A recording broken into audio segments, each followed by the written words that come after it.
I think that's an asshole doctor or proctologist. Also, wrong music. Yeah, come on. The show's not ending. Yeah, the show's beginning. All right, here we go. It is. Let me turn on this light. 8:04. Monday, May 29th. It's actually my mother's birthday. Let me text her Happy birthday, Cyro. Everyone say happy birthday to Cyro's mom in the comments and text her if you have her number right now.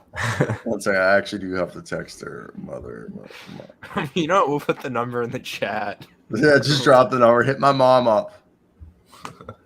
Happy birthday. Love you. There you guys go. Okay, tonight we got a lot to talk about with the Boston Celtics Game 7, Pistons, Mavs, Nick Nurse, Raptors, a lot of stuff going on with their own worlds. Now, it's time, all right? We just got to get into this. The last game of the Boston Celtics versus the Miami Heat. Yeah, the NBA wanted Game 7.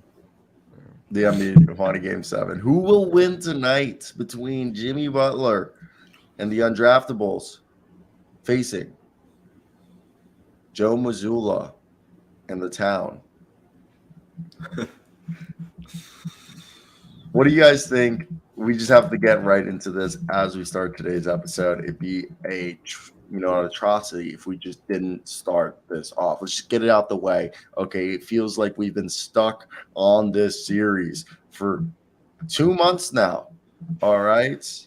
I don't know the last time I didn't see Boston Celtics and the Miami Heat. I think is the better question.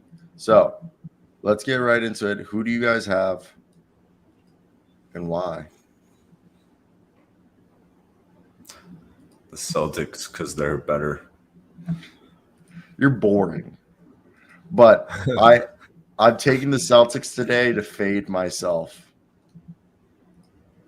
I've taken the last 3 games. Taking them Miami. Okay, my new thought is I'm going to take Boston in this game, and Miami will win. I'm just kidding, but I'll have to give you my real. Okay, let me hear your thoughts, Nick, and then I'll actually give an actual opinion. Kind of really just decides on how much time the refs want to get Celtics to win the game and stuff. So, can we talk about the last basketball game was one of the worst officiated basketball games of my life? Kind of both sides. There's some really, really bad calls. Well, they were just soft calls, dude. First off, the Jimmy Butler offensive foul where he was literally just going to the rim where he just goes like this. It's a basketball move, and they gave him an offensive foul because his biceps too big, and Derek White had his chin in there, and Derek White's chin gets hit, and they called an offensive foul, and they couldn't replay it because they didn't have any challenges. But it was everyone was like, "That's clearly just he's just going up." They did replay it, but for a flagrant. The refs replayed it. They can't change the call unless the Heat challenge it. If the refs replay it, they're only replaying it for a flagrant or something to clarify a call. To change the call, which it had already been made, the referees would have needed a challenge from the Heat, which the Heat had no challenges. I think that was in like the second quarter. No, it was in the fourth, bro. It was like the fourth. It was the final 2 minutes. It was like a huge play. It would have I think it would have made the Heat have like a 4-point lead. And they were like, this would have just been like a regular, like, this isn't a foul. Like, he just went up with it. Now we're going to get called for a flagrant one. Because, like, they were looking at it for a flagrant one, which made no sense. Like, it. Well, he hit him in the face. No, Derek White put his chin. That's the reason they're looking to see if it's a flagrant is because somebody just got hit above the shoulder. I'm just I know. Not really. Well, it's not even like that because if I did a spin move and some guy was an idiot like Derek White was in that play and had his head low and I did a spin move, my elbow just caught him while I did a spin move and I got a layup, they would just be like, there's not even a foul on that play. Just don't put your face at elbow level. You know what I mean? Like, you just got caught with an elbow because it's a basketball move. But I think the worst part was that goaltending play that they gave Bam Adebayo, where it was, what was it, a tech, a goaltending, and an offensive foul. So it ended up being like, 3 points and the ball back for the Celtics right after the Jimmy Butler offensive foul. I mean, there was a lot that end of the game. I mean, the refs were blowing whistles for whatever. Like you were just foul hunting. Both teams were just looking for the content and just foul baiting. I thought the Celtics lucked out. They crapped the bed in the final 3 minutes. They lost that game. And they couldn't hit a shot in the final quarter. And then obviously Derek White does what needs to be done. But Jimmy Butler had led the team back, and that was the Heat were on their way to an NBA Finals until Derek White came along and just rained on their parade. What are your guys' thoughts on that? The closing minutes of those games of 6. I don't know how you guys even remember this. I don't know. I don't think Boston lost. Is that Nick laughing out here? I don't know how Boston. The Miami Heat shot 35% all game. To me, it was a miracle the Miami Heat were even in this basketball game. The Boston Celtics should have blown them out of the water. They scored 104. It was 104 to 103. The Heat shot 35% from the field. I mean, that is unreal. And they lost by 1. How do you shoot 35% and lose by 1? They scored 19 points in the third quarter, but Boston only scored 22. I don't know what you're talking about. Jim Butler was nowhere to be seen the entire game. I guess he had 3 nice free throws at the end. And what do you mean? He literally free throw hunted to get them 21, back. But I'm saying 5 of 21. Yeah, but he literally went, I think, 4 times in a row, drew a foul, then fucking fumbled the ball and drew a foul at the 3-point line. Jimmy Butler single-handedly got himself to the line and then just hit a bunch of buckets. He literally, like the commentators were even saying, they're like, he can't find his shot, so he's doing the one thing he knows what to do: draw the foul and see the ball go through the hoop through the free throw line. Jimmy looked scared with the ball. That fourth quarter, he just looked. Shot 5 of 21. Bam shot 4 of 16. I don't know how the Heat only lost by 1. It should have been a complete and utter blowout. You know what? It sounds like a big we're talking about or Space Jam, like the ball, where it has all the secret powers. Jason Tatum looked like season. Now Jimmy Butler looks like absolute garbage. Did they switch superpowers? I don't know. Who's for Game 7? But that's kind of.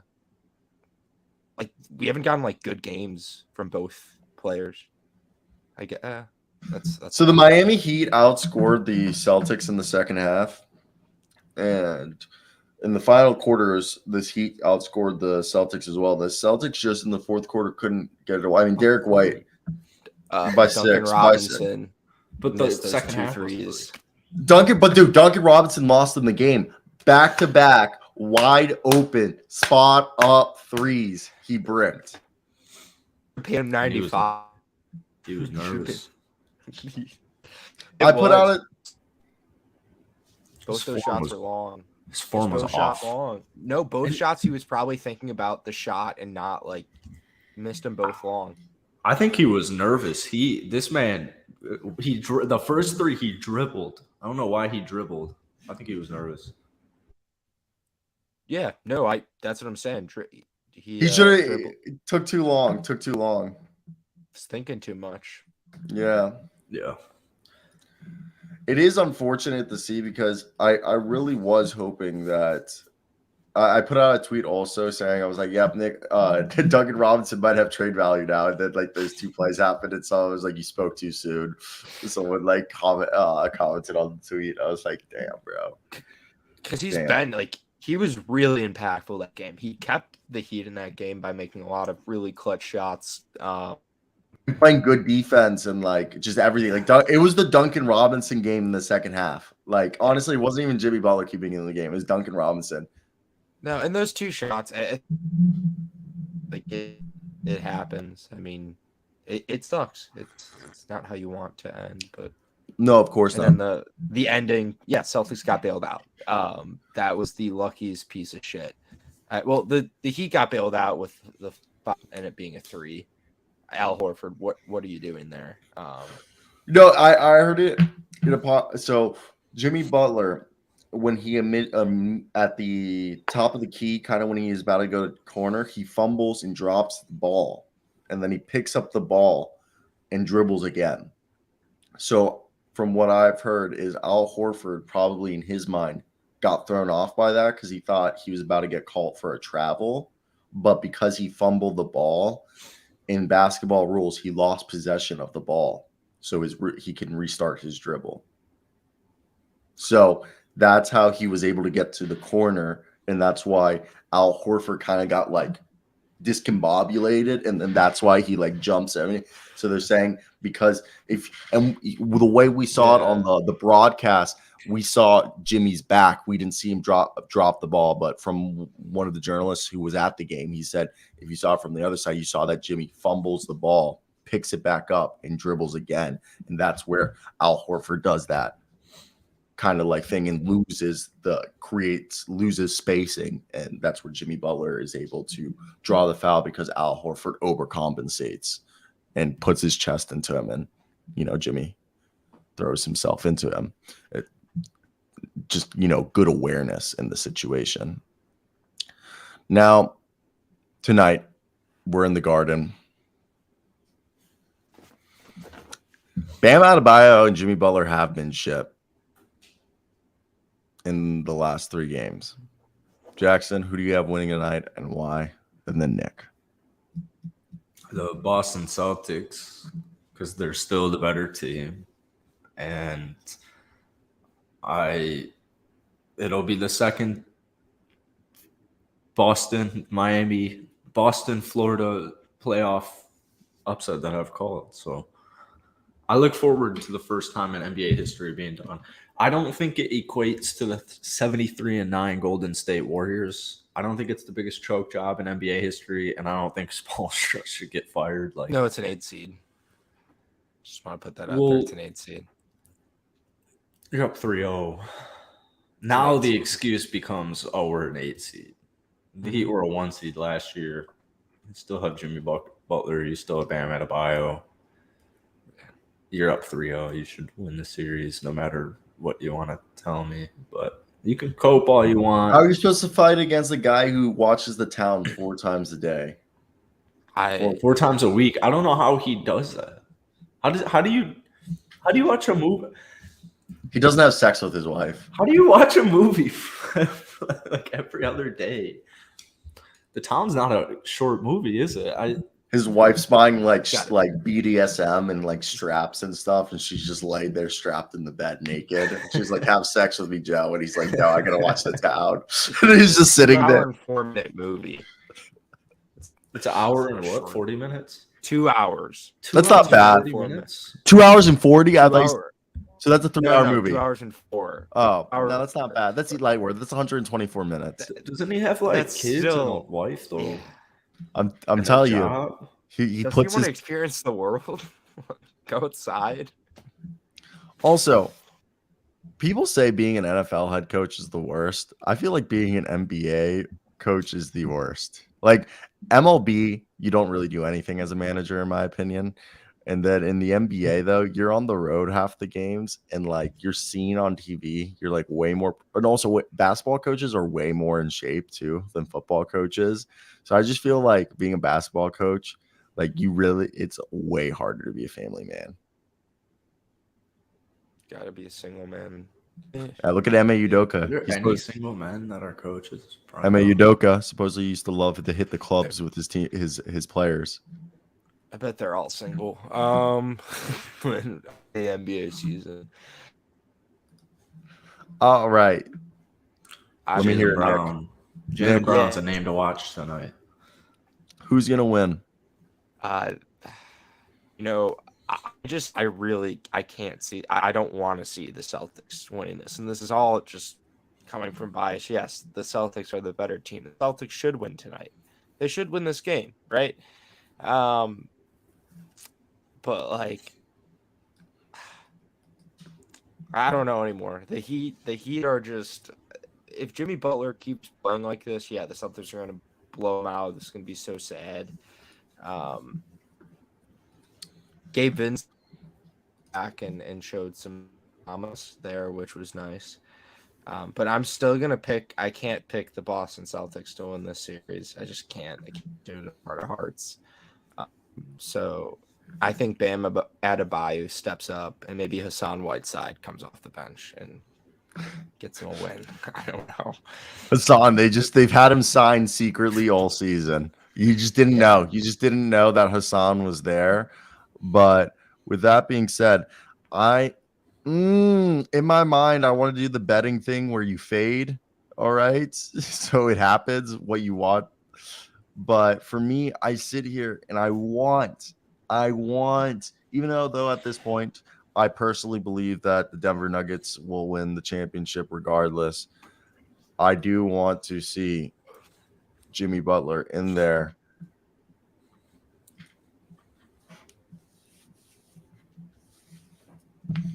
And they shit the bed. I'm going the Miami Heat. I can't fade them. I'm not like that. I think the Boston Celtics are the favorites, but I believe in Jimmy Butler, and this is his moment. His time is nigh. And maybe he bitch slaps Bam Adebayo into learning how to play basketball again. He's got to learn how to play basketball again. This is a Jimmy. Like, I'd get him. Like, I don't. Like, just don't show up. What'd you say? You kind of cut out right there. Oh, I think the Butler legacy game. If he loses badly too, like, just don't show up next year. Like, don't play basketball. Think about retirement, because down 3, losing twice back to back, losing to the Celtics in the year prior, and then this wouldn't be good luck. That would be tough. I agree it is the legacy game, and we'll find out if this is the end of the greatest playoff run or if there's going to potentially be another series. So let's move on, if that's all right, and let's talk about some other news that's going around in the NBA right now. And that news is, drum rolls, please. The Pistons have narrowed down between Kevin Ollie and Charles Lee, allegedly, as their head coaching. There is a rumor outside that our man Monty Williams, he, as you guys know, declined. They originally were going to offer him the job if they had won the first pick. They didn't, but they still offered him the job after winning the 5th pick. And he supposedly told them, "No, I'm not coming." Like, he straight up told them, "I'm good. I got $20 million over the next 3 years that the Suns are paying me. I'm good." So they came back, and 2 weeks ago, I made a video saying that Jerron Collins, Kevin Ollie, and Charles Lee were the finalists, with Kevin Ollie allegedly being the front runner. And then it went dead silent the day that Monty Williams got fired. Then about a few days ago, we started to hear some Pistons news. Turned out they spent the 2 weeks trying to convince Monty Williams to be their head coach. Now, Jerron Collins has dropped out of the head coach job. It is now between Kevin Ollie and Charles Lee, with the Pistons hoping that Monty Williams will reconsider the deal that they offered him, because it's allegedly big money, after he has not been considered for any of the top coaching jobs. But we're going to operate under the assumption that it's either Charles Lee, former Milwaukee Bucks assistant, who replaced Darvin Ham as the lead assistant and wasn't credited for the offensive side of the ball for the last several years, but he has worked on some of the defensive side. Then Kevin Ollie, who won a national championship with UConn in 2014. Some people say it was with Jim Calhoun's recruits. He coached the last few seasons with Overtime Elite. Jackson, Nick, if you were the Pistons, or if you were a Pistons fan, who would you rather have be coach? An NBA assistant coach who's considered one of the top 40 under 40 coaches, one of the best coaches under the age of 40, or would you rather get Kevin Ollie, who's been credited as mentoring LeBron James and Kevin Durant when he was a pro, as he played for the Cleveland Cavaliers and the Thunder in the 2000s and won a championship with UConn, but has never coached in the NBA. Who would you guys take? Either, man. Just take somebody. We've been talking about the same stuff every day for a month now. Like, the draft's in less than a month. You need a head coach. Hire either one. It says a lot that Ime Udoka went right away to the Rockets. Getting that 5th pick did not help Detroit, but they'll be fine. Same thing with Monty Williams. Supposedly Monty Williams got offered big money, and it wasn't enough to like entice him to be like. I don't want him to coach the Pistons, anyways. I'm glad that they. I like Ali and Lee. I think. Who would you choose, Ollie or Lee, if you had literally either? I would literally either. I would go with Lee because it's not 2014. Kevin Ali is going to be the head coach of the Pistons. It makes way too much sense, and then he'll be fired in like 2 years once Cade's like actually good. I'm in agreement with you. What I don't know about the firing part. I've always been a huge Kevin Ollie fan, and I knew he got blackballed, but Troy Weaver vouched for him to be hired because the Thunder were either going to hire Kevin Ollie or Billy Donovan, and they chose Billy Donovan, but Troy Weaver was the assistant general manager. And he vouched for Kevin Ollie while Sam Presti chose Billy Donovan. Yeah, that might be the answer then. Or their answer. I'm shocked they haven't hired a coach yet. Well, dude, so did we talk about this? Allegedly, the reason why a lot of these teams are taking the time to choose a coach is with the new CBA having this is meant to break up teams and create parity.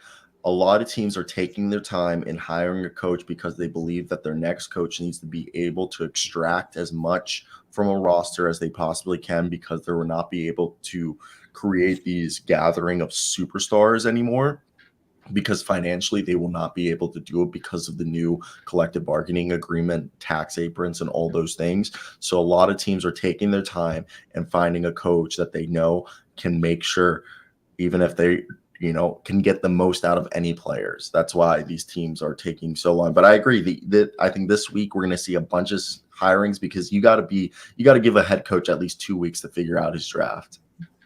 Yeah.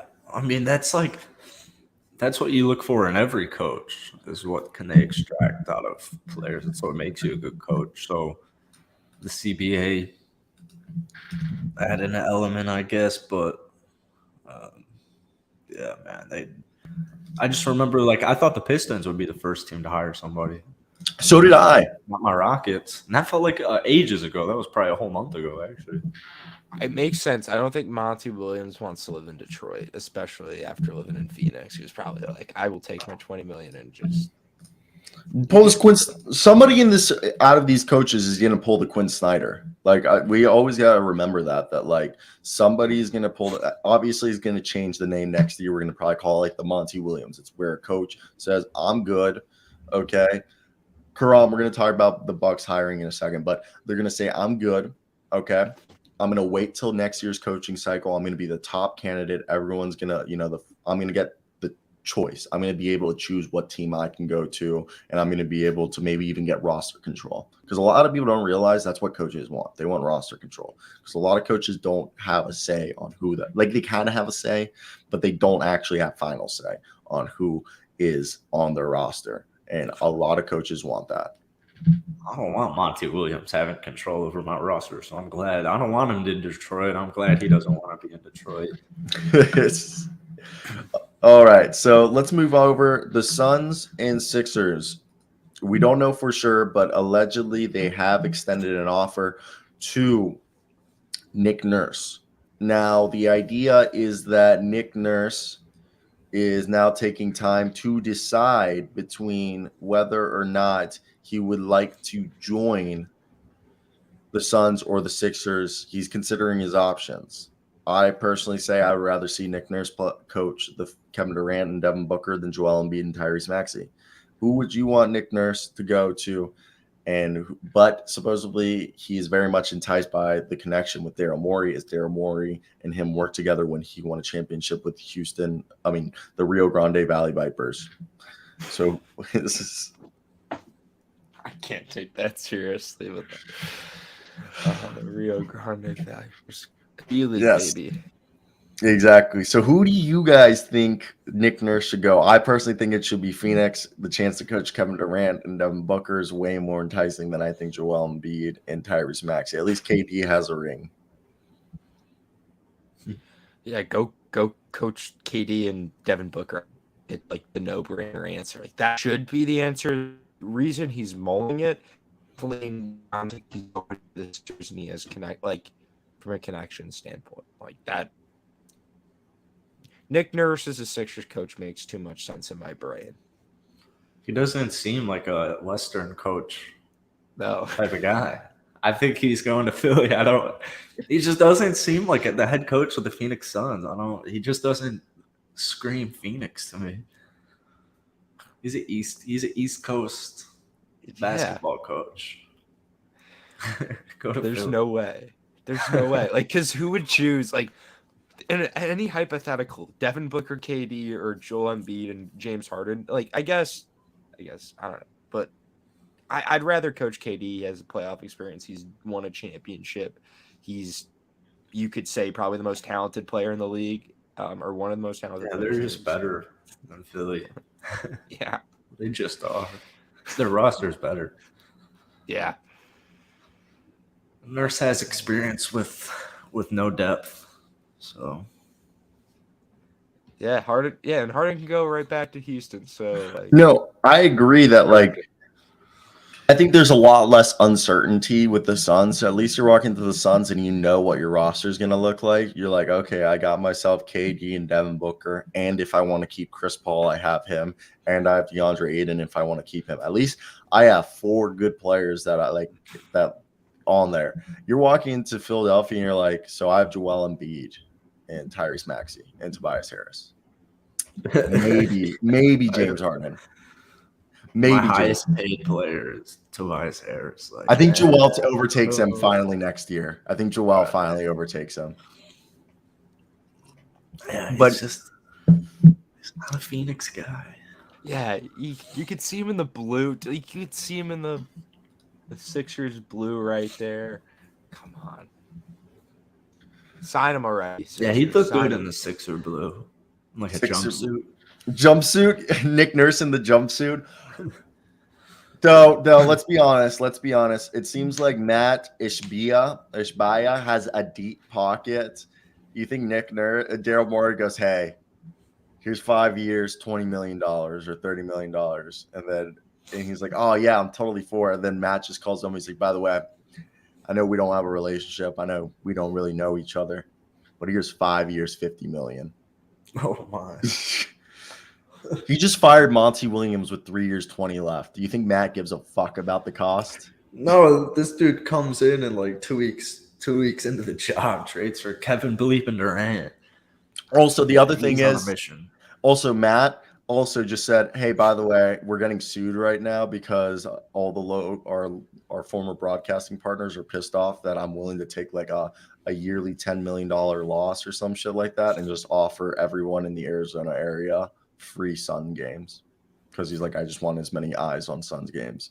That's the type of fuck he is. I love it. I'm saying this in like a good way. Like, he's just fucking like big ball in the money around, just like, and there's no salary cap for coaches.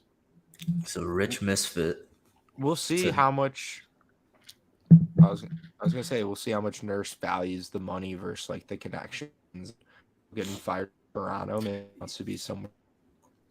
I have a perfect leeway into Adrian Griffin. What's up? Well, it seems almost like no Raptor player cares about Nick Nurse. No Raptor players talking about Nick Nurse. Well, I haven't seen anything.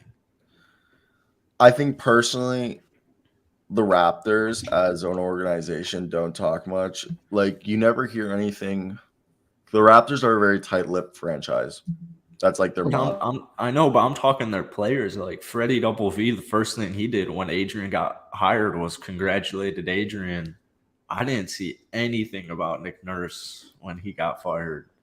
It's just interesting because I saw wasn't it a recent report that Nick Nurse, or might have been a former player, on a pod saying like Nick Nurse isn't the friendliest, or he might not come off as the friendliest guy. I wouldn't be surprised. I mean, I'm a huge Nick Nurse guy, but I bet You don't need your coach to be Mr. Nice Guy. That's what it was. I can't remember what player it was. I think it was on a pod I wouldn't be surprised, but like no, I bet you. I mean, no, that's probably something maybe he learns from, but this is a guy who's coached all over the world, Australia, England, Europe. He's been a guy, probably that's just something he's learned, that like he doesn't foster relationships with his players on like a super personal level because he's always been on the move. And but like at the same time, like that could be completely wrong and we could be misreading into it. But let's talk about, what did you say, Nick? Maybe he'll congratulate him when he gets the 6. 100%. I mean, I don't think so. this I don't think they're gonna be congratulating. All righty, we got ourselves a man by the name of a guy by the name of Mr. Adrian Griffin. Just got himself a job with the Milwaukee Bucks. What are your guys' thoughts on AJ Griffin's dad becoming the newest head coach for the Milwaukee Bucks? I think it's definitely crazy. You don't like it? No, I mean about AJ Griffin. Like, it's just, I like when families are in the league. Gives me a sense of culture. I think this was a phenomenal hire. And shout out to Nick Nurse for doing a solid to Adrian Griffin and not taking the Bucks job and giving it off to Adrian. He knows he actually endorsed him on his way out. He supposedly he called them up, or he was there, and he said, "Hey, by the way, I'm not going to take the job," but and then on his way out endorsed Adrian Griffin as the new head coach. He basically said like, "Hey, not taking the job, but this is who you should hire." And just shout out to Nerds.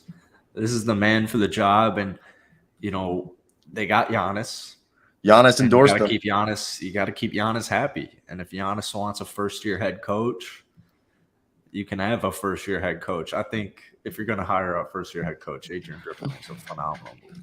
Yeah, he's a guy he was a glue guy in the NBA, but he was a starter. He was a 15th guy in the rotation. He was an off the bench guy. He was one of those guys kind of like Ime Udoka who played every role, and I think he was also undrafted, Adrian Griffin. And his son made it to the NBA as a lottery pick, so I think that shows his ability to, it seems like he got through to his son. Also, did not know Adrian Griffin grew up in Wichita, Kansas. Oh, cool. Yeah. Adrian Griffin.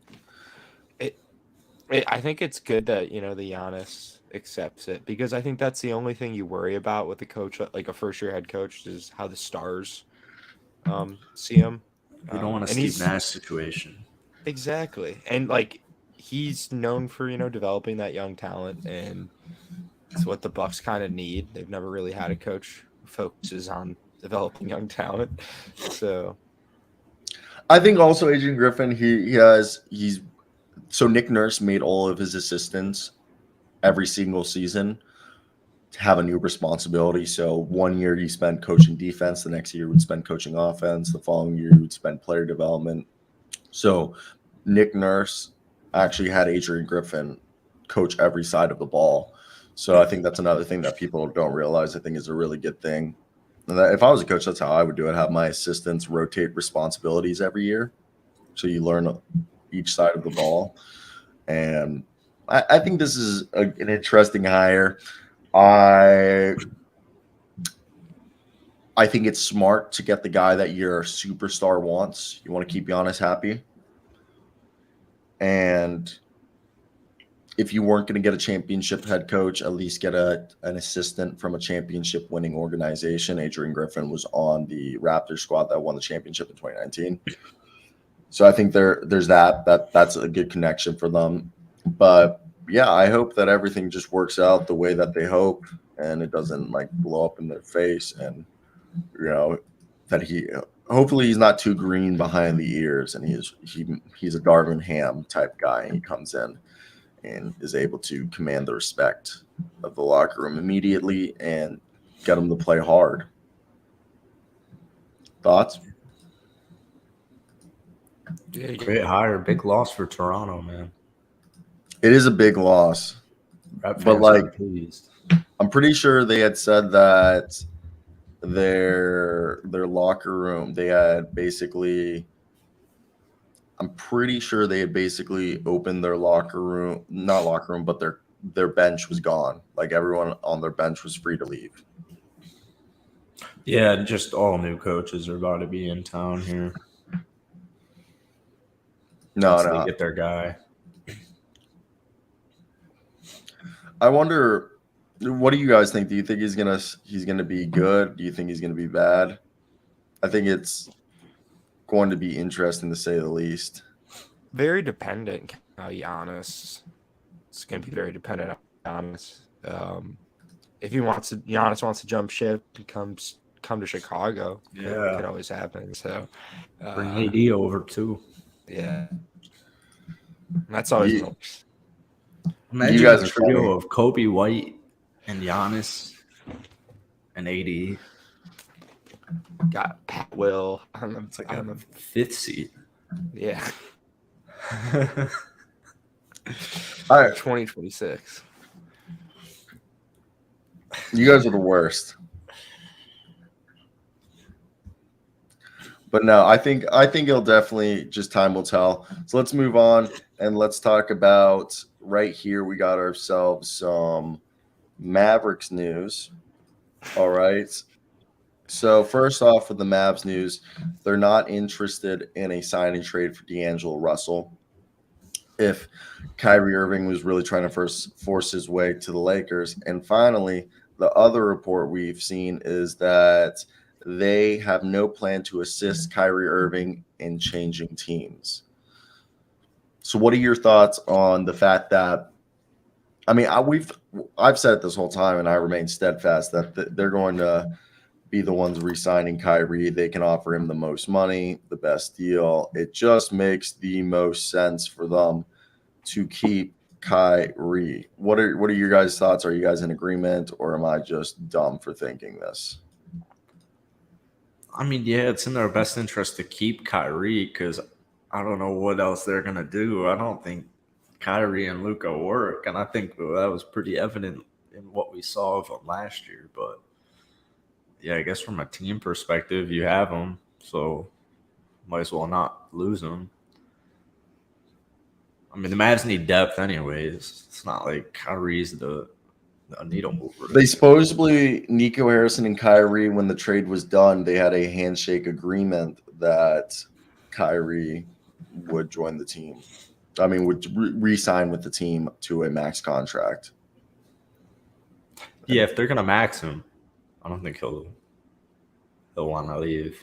I think they're giving him a 3+1 because Luka has 3 years left on his deal, and I think they'll just give him a deal that's on the same timeline as Luka. Yeah, Yeah, sounds like a band-aid. Yeah, it sounds like it's gonna be Kyrie, Luka, and DeAndre Ayton in Dallas next season. And Draymond Green. Yeah. What's up, Rockneys? Would you give up LeBron in 2 years? If I'm the Mavs, I'm calling up the Pacers night and day and seeing what it'll take to get Miles Turner before making a deal for DeAndre Ayton. Yeah, I like Turner a lot. He'll space that floor. Yeah, Ayton or Collins? I want Turner.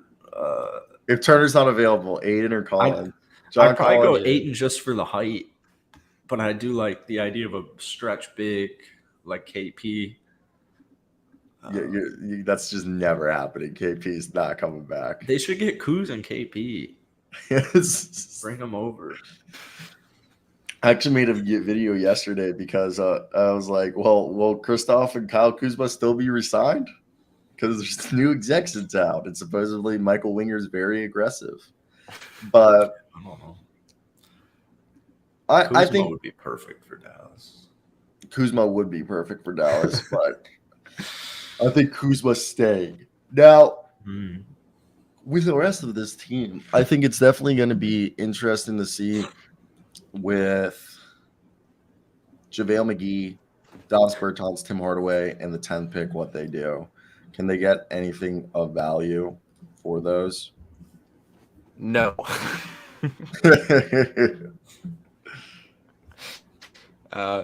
Maybe.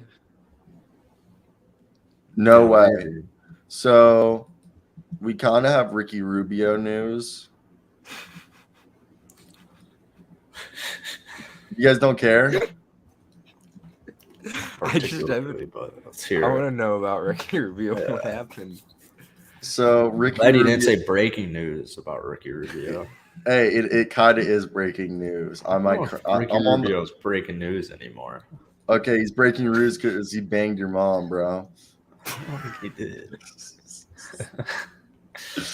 All right, but Ricky Rubio, I am starting to consider my Mhm. return to Spain. Steering clear of his 12th campaign in the NBA, the experienced point guard revisited his options beyond the league based in North America.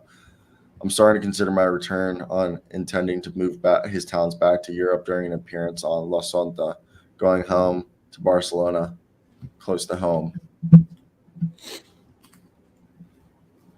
All right. Shit, Ricky.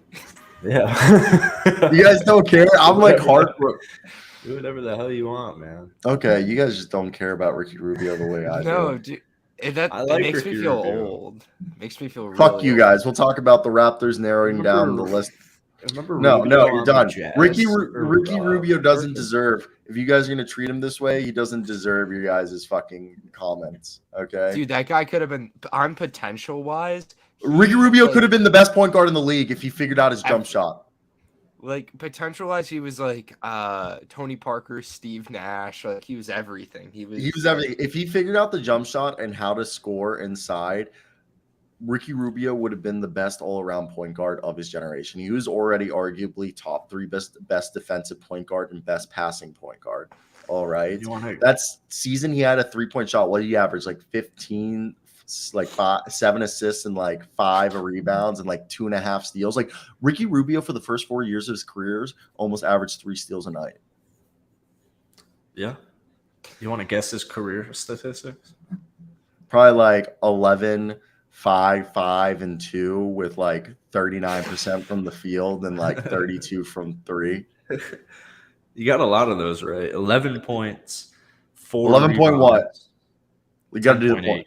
10.8, okay. 10.8 points, 4.1 rebounds, 7.4 assists, 1.8 steals, 39 from the field, 32.5 from downtown. Look at that shit.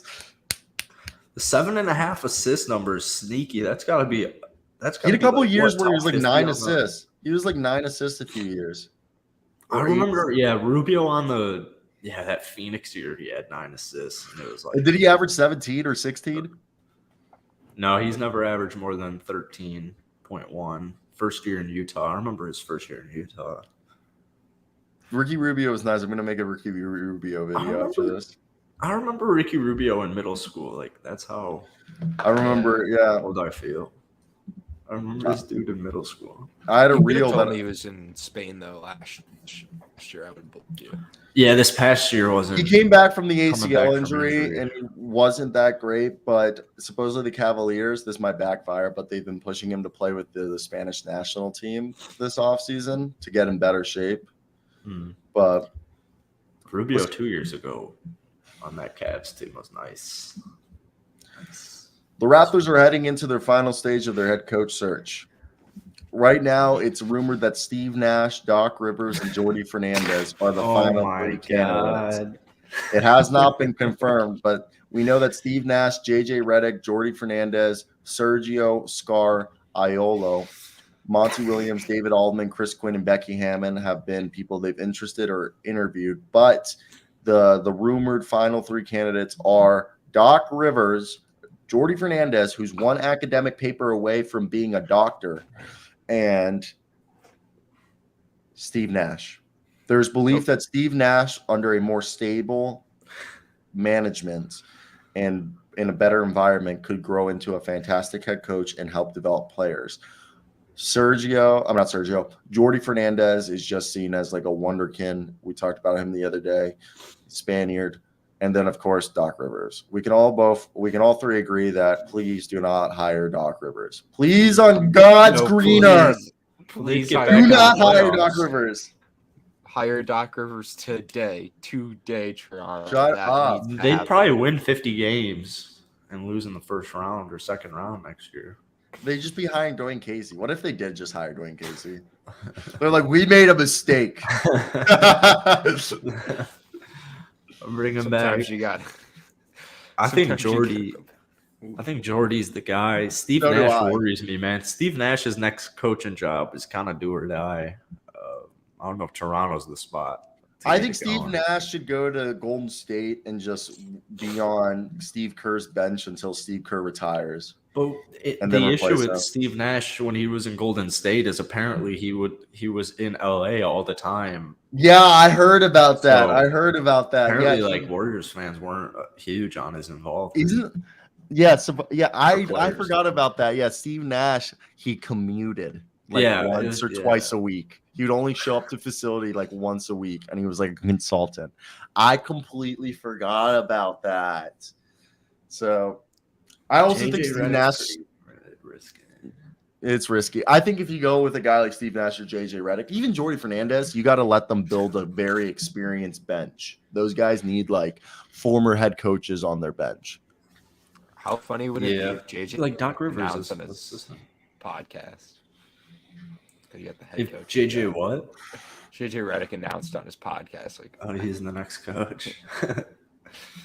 time in the world. Still, what would happen to JJ Redick's podcast if he becomes Yeah, coach? exactly. He would do what I don't know what if that's a good career move. No, I think he would do Good what girl. Mark Jackson tells all the teams that interview him. Hey, I'm down to be your coach, but I still got to do my sermons for my ministry on Wednesday nights and on Saturdays and Sundays.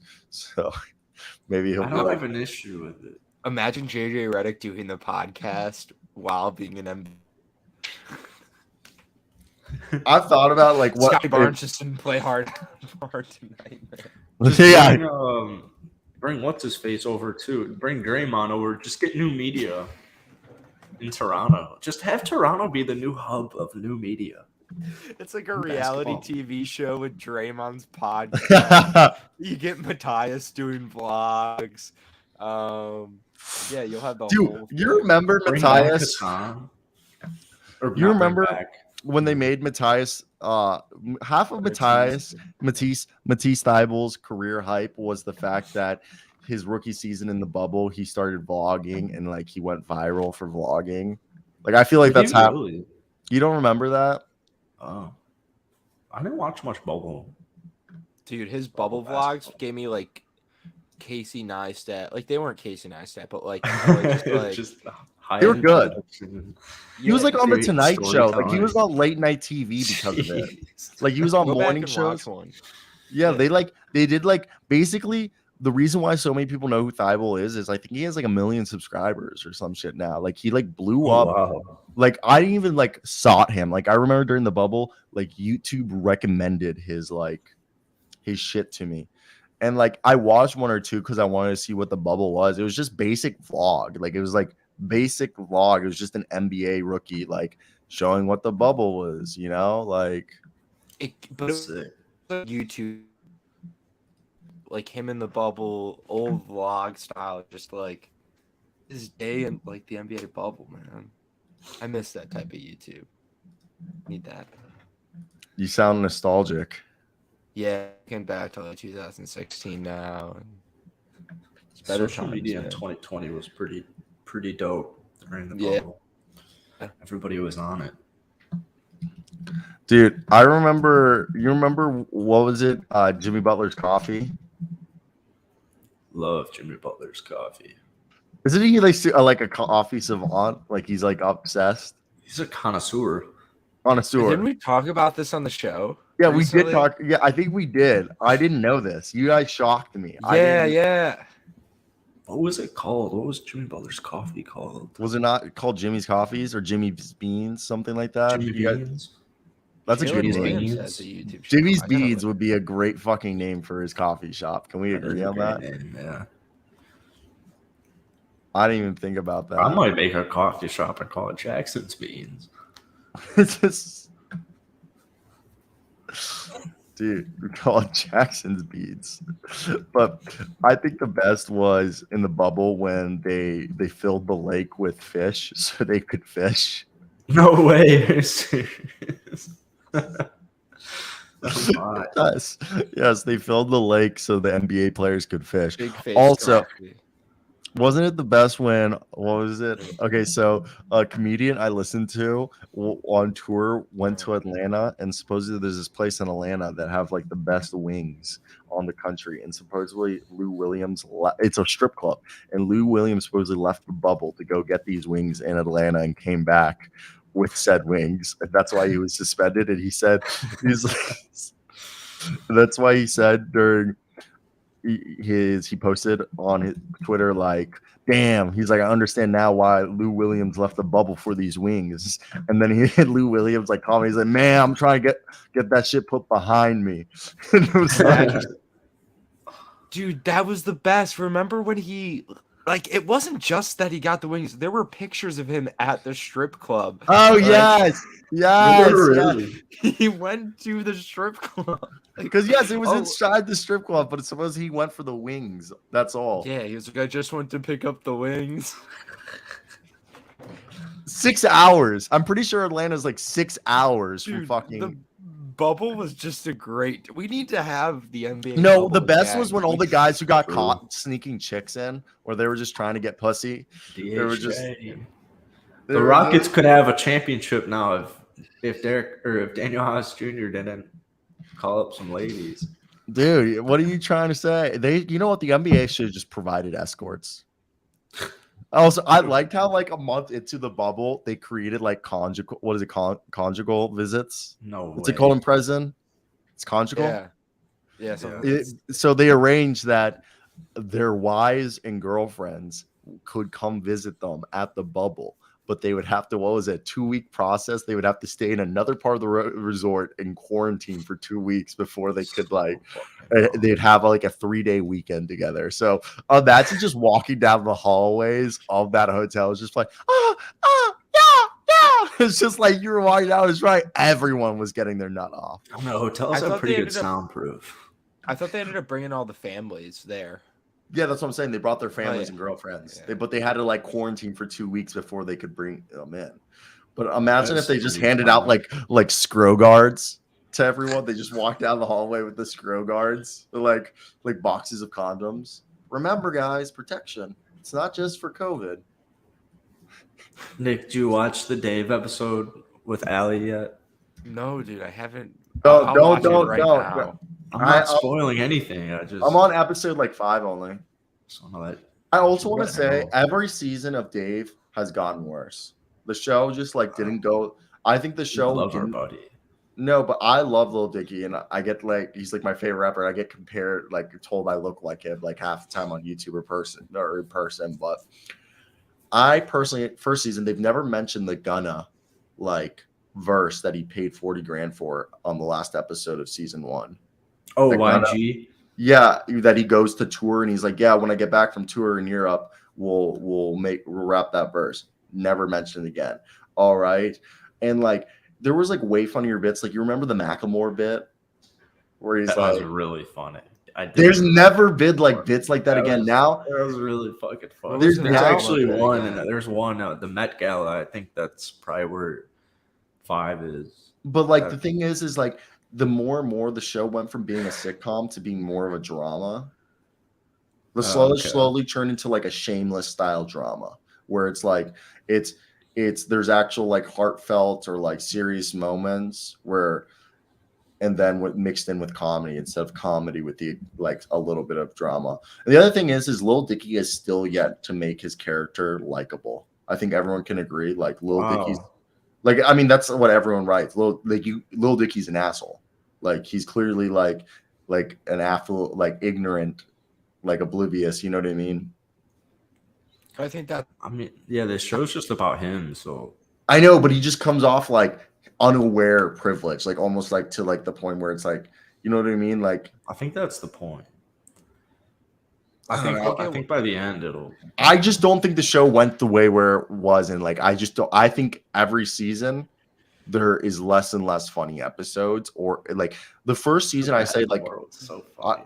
I think the first season, like every episode's almost a banger. While second season, everyone's agreed with me. The first 5 episodes of season 2 are pretty hard to watch, but the last 3 episodes save the entire season of season 2. You sound like our buddy Sean, who would agree with everything you're saying. I'm not a Lil Dicky fan, or I don't know him, so like it's the same thing with Ted Lasso. I just like the show. Like Ted Lasso, this last season of Ted Lasso has been the laziest writing. Like I keep seeing that on Twitter. Those are so slow, man. They're so slow. I can't. What? I need so much more going on when I watch TV nowadays. Subway. No, but like Ted Lasso this season, like there was like I know there was like this whole thing with one character, and then the character fucking leaves, and you're like he never comes back, and you're like, then why'd you guys have a 3-episode arc? And how they write him off is just so stupid. And I'm like, literally with all my friends, we all agreed like the way they wrote him off was terrible and stuff. Like it's just like. I think Dave's show, I was what's the other thing about Dave is I swear the last season and a half has just been about Lil Dicky trying to find love. I like it a lot. I know, but it's just like, trying to find but sometimes they focus on him trying to find love, or they focus on like they also try to have Emmy moments. Lil Dicky is hunting for an Emmy, and he always tries to have like 1 or 2 episodes or considered like Emmy, where they'll spend a whole episode talking about someone's mental health or some like racial inequality. And you're like, bro, you are Emmy hunting with this episode. Okay. Am I wrong though? Yeah, He's had a couple episodes where it's not even about Lil Dicky. It's about some like societal issue one of his co-star has, and Lil Dicky's oblivious to it because he's white. And then you're like Lil Dicky, you clearly wrote this episode as your Emmy winning episode, because like some shows do that where they're like, we're going to try to win an Emmy because we're going to talk about a heavily convoluted issue and we're going to make it fun and stuff. The mental health episode was a little. I can see what you mean about that. Do you get what I'm saying? It's a good episode. I get it. Yeah, I call those like the Emmy hunting episodes, or like they're, you know what I mean, like for your consideration episodes. Yeah, they're chasing the narrative there. They huh? What are you saying, Nick? Oh no, I have nothing to say. No, no. Yeah, no, I just think it's like they wrote that episode and they're like, people are gonna watch this and be like, yeah, this episode changed something. Yeah, like it almost comes off like corporate wokeness. This is new woke. Yeah. It's like, bro, like when you try to be woke, you come like just write a fucking episode, okay? And if it ends up winning an Emmy, it wins an Emmy. Don't write an episode with the purpose of trying to get notarization for an Emmy. All right, let's actually talk about something just popped up in my mind that I wanted to talk about. Oh, the NBA referee account. That's another thing. Eric Lewis. Get him out of here. Forgot about that. Okay, so I've seen some of the tweets. Okay, not all of them. I went like Game 7 should be protested. Eric Lewis shouldn't be allowed to. First off, what's so bad about having a burner account on a real note? Well, I don't think a ref should have a burner. No, but like there's been multiple players. Yeah, like KD's got a burner. Like first off, Rocket News. You didn't know Lil Dicky's show was called Dave? Hi, I'm Dave. Who's Dave? But I also want to say is like another thing that pisses me off on Lil Dicky is he never he releases any of the music. Like he could have done every season a soundtrack of all the songs they made for that show. Yeah. And just released it on Spotify. How old do you think Lil Dicky is? 35. Damn, you knew it exactly. He's a young 35. I've been listening to Lil Dicky since 2013, bro. But he's just like a 2014, that's a lie. How do you be like 9 months out? 9 months or a year after I smoked weed with a friend, and he's told me, he's like, I think you really like this guy. It was like 2014, he was a freshman in high school, and I was like 9 or 10 months after he started releasing music, and we watched the video Too High, fell in love. Do you remember Krispy Kreme? Yes, Krispy Kreme. What's that magic or something mighty?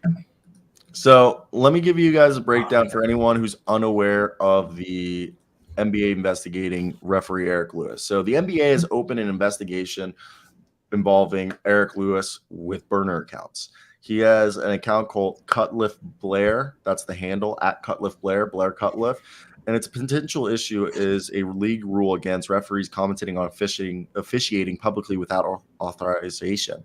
If it can be proven Lewis was making such statements, he could face discipline. Lewis, who's a 19-season referee, has officiated over 1,100 games, 82 playoff games, and he's been one of the highest-rated officials in recent years and has been assigned 6 finals games since 2019. His last work was Game 1 of the Nuggets versus Lakers May 16th. And the burner counts have been an issue in the past. Sixers general manager Brian Colangelo had to resign when he and his wife were linked to burner accounts that criticized some of the team's players. And then Kevin Durant admitted that he had multiple burner accounts to interact with fans who criticized him or his team. NBA reporter Mark Stein of the Stein Line first reported the league had opened an investigation. So, what are your thoughts? Is this a problem? And I would have already fired him. Same. He should have already been fired. This dude's a Celtics fan. Yeah. He's literally a Celtics fan. is he actually? Yeah. Yes. There's I don't know if video you of guys- Jimmy Butler making the. Is it not who's making the layup and then against? Oh, the Celtics, and he's like, that's not him though. That was proven to not be. Yeah, you remember when that's like not somebody him? made the layup and the guy like is going back and he's all like pissed. I think that video is actually just like a whole. I think that video is just the referee being tired from the whole game of running around and like just mustering the strength to run back. But wait, yeah, is that that wasn't Eric him. Lewis? No, that That's wasn't not him. Yeah. Okay. I swear that because there's a viral video saying that is him and that's not even Yeah. him. But yeah, it's just weird. I don't want a referee to be biased in any facet. That's why they get paid so handsomely, is to not have these biases. And then you hear this guy's got a burner account backing himself up on Twitter and he's a Celtics fan, and it's just a little sketch. But I think he's been a ref for almost 20 years. 19 seasons. Yeah, so he has some not prestige, but like, you know, his name's got some Wait. Yeah. So I guess that makes sense. He hasn't been fired. Go James wants him fired. I want him fired too. Go James wants him fired, so get that guy the fuck out of here. All right. But no, Can't be having this. Can't be having this stuff. I saw some of the tweets. They weren't like heinous or like I'm gonna terrible. kill your family. No, but it was just him like clarifying like what on calls, being like this or that. I also forgot to tell you the Bulls don't. We'll talk about it in a second, but about the Bulls. But as the last thing before we play Pirtle. But yeah, no, I just think it's kind of interesting to see because this is weird. Okay, I want Smush Parker to be the head NBA. I want former NBA players to be officials. Like JJ Redick just haven't be head official. Who needs a coaching job? Yeah, I agree. I think just have let's. Hey, if he's an clone JJ official, couldn't Redick. he could technically be an official and still do his podcast, right? Yeah, I bet. I guess that's. I'll trust. I don't know. That seems a little close to the line as well. Yeah, I think the world would be okay with it. I think I think the world would be okay with it at first. But what's funny is Draymond Green gets so much flack for doing his podcast in the season, but if JJ Redick was still in the NBA, like no one would give a single fuck. Like, this is kind of cool. He's like playing and he's talking about it. Like that's pretty cool. More players should do that. So fuck off. Alrighty, guys. Lonzo Ball allegedly. I don't want the fucking newsletter. Okay. Lonzo Ball thinks. Well, he doesn't think. The Bulls. Yesterday, I made a video that the Bulls don't ever believe Lonzo Ball will play basketball again. as nobody has ever came back from a knee transplant. The last player I was able to find to have a cartilage knee transplant was Jordan Adams. Do you guys know who the fuck Jordan Adams is? No. So Jordan Adams played back in 26. He had a knee cartilage Is it transplant back. UConn? He was UCLA. He was Ah, drafted in that's 2014 in the first round with the 22nd overall pick. In 2016, he underwent right knee surgery and missed the rest of the season. After being 2 years into his NBA career, he tore his meniscus and then got knee surgery. And then that following June, he underwent a cartilage transplant. A procedure generally addresses issues with motion, bone damage, and pain. The following month, he was seen at Summer League games holding a crutch in one hand and wearing a knee brace. He has never played in the NBA since. He played in the Summer League, and he's been most recently, he joined the Venezuelan Basketball League. Before that, he was playing in Argentina and Uruguay. And before that, he was playing in Mexico. Oh, so no. But the last player to have a knee cartilage transplant in the NBA was a first-round pick in the 2014 draft by the name of Jordan Adams. And he Any has relation to John Adams, the president? No. But so the report here is that Lonzo Ball may never play again. I personally hope he comes back. I mean, he had a knee debridement before that, and when he had the knee debridement, I made a video saying that the last player to have a knee debridement was Amari Stoudemire. And Amari Stoudemire's career went downhill after he had a knee debridement. So, what are your guys? You guys are Chicago fucks. What do you think? A debridement sounds like the thing you do to a turkey before you cook it. A knee debridement when they slice your knee open and they goodies peel it open like that and they clear it. What do you do with a turkey? Isn't that what you do? You like take the gunk out of the turkey? That's you brine a turkey. That's crazy. So they must be from the same origin. From Athens, back when the world was sane and we all knew and understood Greek. Well, it's fine if Lonzo Ball's never playing because doesn't he have an insurance policy where it's like the next brother up, and so we get LaMelo. So I'll take LaMelo. I mean, it sucks about Lonzo, but I'll take LaMelo. We don't get LaMelo's not next up. It's LiAngelo. It's LiAngelo. Yeah. LiAngelo's too. Somebody's got to do something about that so we can get LaMelo.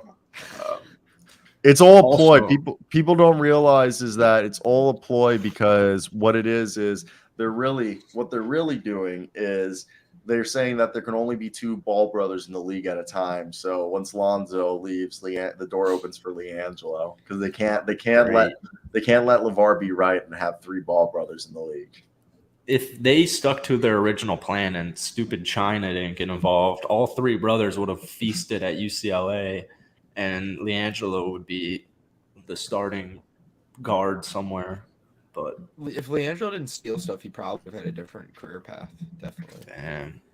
What do you mean? Trump saved him. Trump saved stuff for. You know what, guys? You know what's the problem? You guys know what the problem is with Lonzo Ball? Donald Trump isn't here to save him like he saved LiAngelo. What? Does Donald Trump have a new leg for Lonzo Ball because he needs 6 knees? Like. This is just a preview for our political talk in hour 3 to our new listeners. We're doing football hour 2 and politics hour 3. Yeah. All week. So stay tuned, guys. Stay tuned. All week.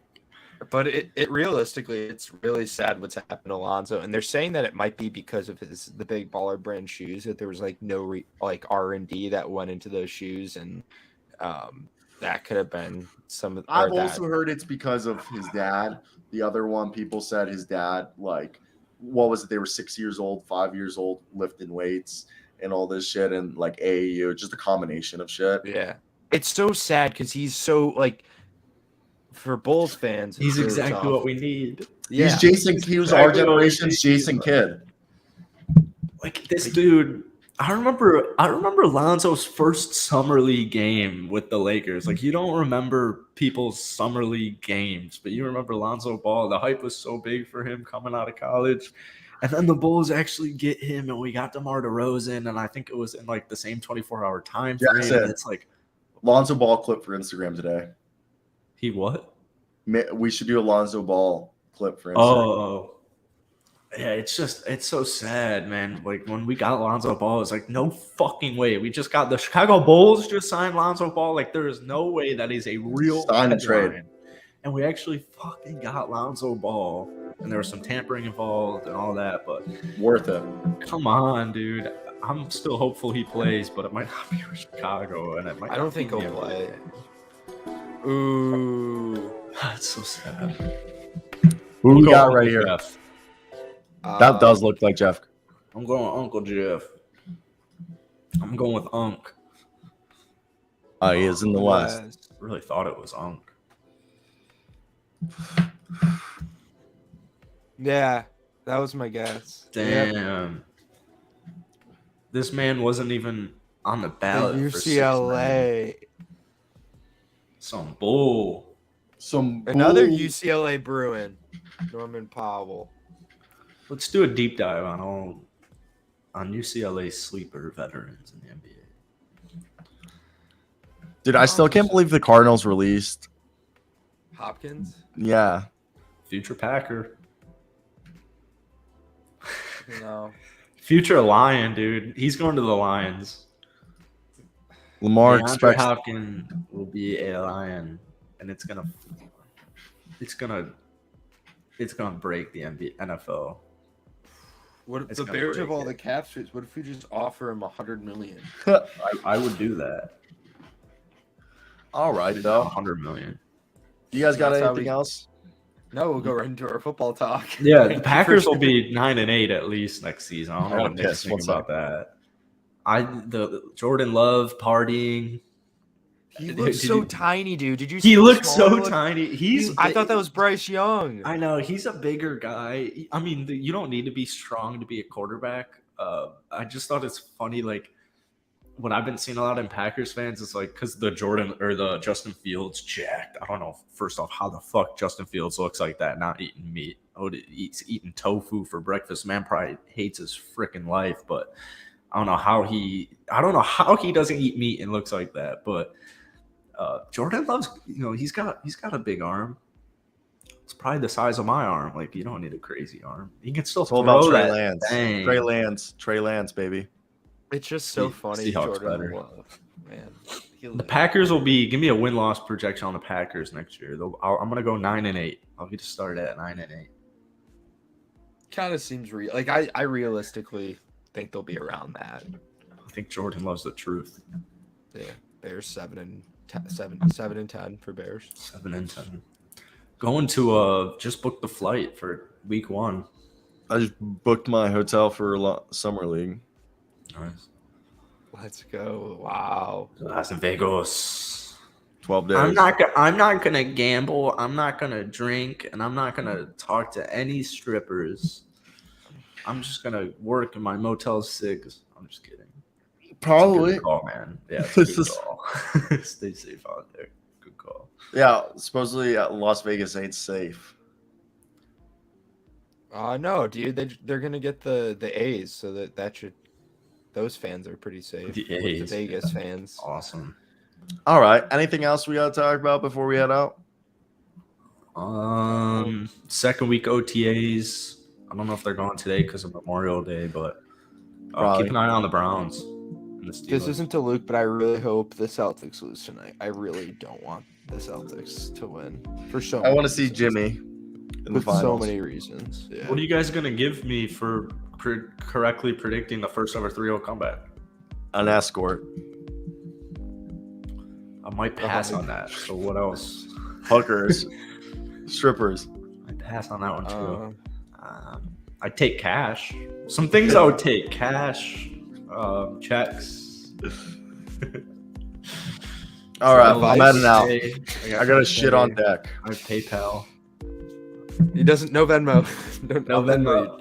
And then or quick pay or Cash App, unfortunately banned there too. So I can't clip today. I'm sorry. That's fine. I got it. Memorial Day activities. All right, thank you. Peace Ciao. out, boys. Happy holidays.